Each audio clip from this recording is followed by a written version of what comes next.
अधिक महिन्यामध्ये अर्थात धोंड्याच्या महिन्यामध्ये कुलदेवीच्या उपासनेचं, कुलदेवीच्या सेवेचं सुद्धा महत्त्व असतं बरं का. पण बऱ्याच जणांना ना अधिक महिन्यात कुलदेवीची सेवा नक्की कशी करावी किंवा कुलदेवीसाठी काय करावं हे मात्र माहिती नसतं. आणि हेच सांगणारा आजचा हा व्हिडिओ आहे. यंदा 17 मे ते 15 जून अधिक महिना आलेला आहे आणि या अधिक महिन्याच्या काळामध्ये तुम्ही नक्की तुमच्या कुलदेवीसाठी काय करायला हवं ते आपण आजच्या व्हिडिओत बघणार आहोत.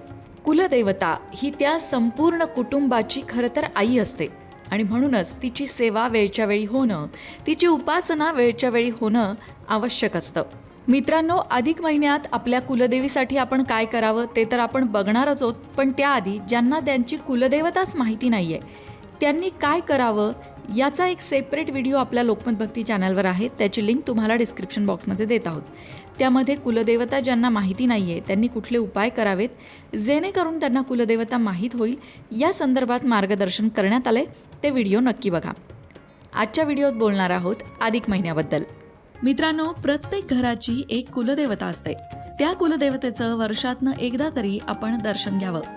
कुलदेवता आपल्या कुटुंबाचं रक्षण करत असते.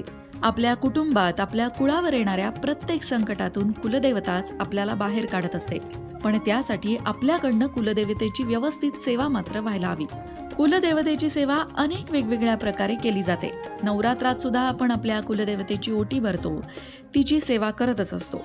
पण नवरात्रा व्यतिरिक्त सुद्धा इतर काही दिवसांमध्ये सुद्धा आपण कुलदेवतेची सेवा करायला हवी.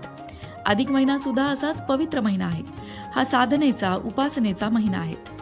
या महिन्यामध्ये जशी आपण भगवान श्री हरी विष्णूंची अर्थात पांडुरंगाची सेवा करतो तशीच आपण कुलदेवतेची सेवा सुद्धा करायला हवी. अधिक महिन्यामध्ये कुलदेवतेची सेवा करण्याचं एक मुख्य कारण म्हणजे अधिक महिन्यामध्ये आपण जी काही सेवा करतो, जी काही साधना करतो, जी काही उपासना करतो त्याचं फळ आपल्याला 10 पटीने अधिक मिळत असतं. म्हणून अधिक महिन्यामध्ये आवर्जून कुलदेवतेची सेवा करावी. मग ही सेवा कशी करावी? सगळ्यात महत्त्वाचं म्हणजे अधिक महिन्यातल्या सगळ्या मंगळवारी किंवा सगळ्या शुक्रवारी जसं तुम्हाला जमेल तसं कुलदेवतेची ओटी भरावी. म्हणजे जर तुम्ही शुक्रवार निवडला असेल तर सगळ्या शुक्रवारी कुलदेवतेची ओटी भरावी किंवा मंगळवार निवडला असेल तर प्रत्येक मंगळवारी कुलदेवतेची ओटी भरावी. जर तुम्हाला प्रत्येक मंगळवारी आणि प्रत्येक शुक्रवारी जमणार नसेल तर कमीत कमी अधिक महिन्यामध्ये एका मंगळवारी किंवा एका शुक्रवारी तरी कुलदेवतेची ओटी भरायला विसरू नये. ओटीमध्ये कुलदेवतेला साडी, चोळी, बांगड्या, मणी, मंगळसूत्र, जोडवे, हळदी कुंकू, त्याचबरोबर हार किंवा वेणी, 5 प्रकारची फळं, नारळ, त्याचबरोबर दक्षिणा, विडा हे सगळं भक्तिभावाने अर्पण करावं. जर तुम्ही एखाद्या संकटातून जात असाल तर आई जगदंबेजवळ तुमची समस्या सांगावी. ती आपली आई आहे, आपल्या हाकेला नक्कीच धावून येते.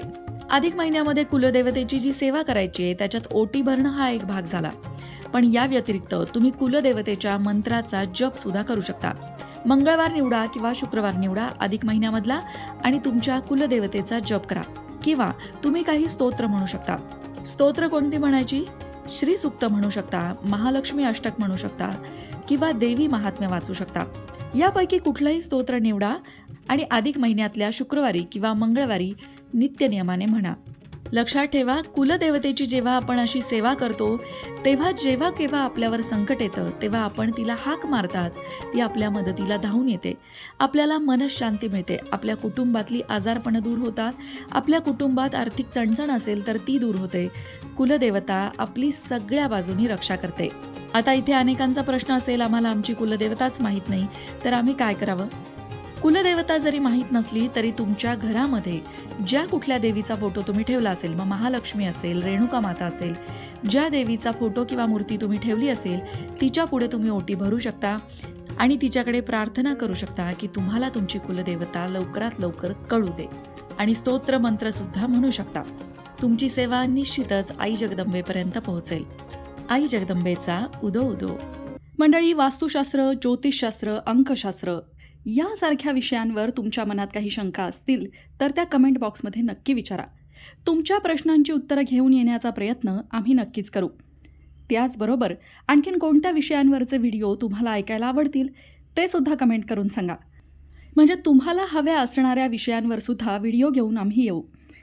ज्योतिषशास्त्र, अंकशास्त्र, वास्तुशास्त्र यांसारख्या विषयांवरचं योग्य मार्गदर्शन तुमच्यापर्यंत पोहोचवण्याचा आमचा हा प्रयत्न आहे. तेव्हा तुमच्या शंका कमेंट बॉक्समध्ये नक्की विचारा.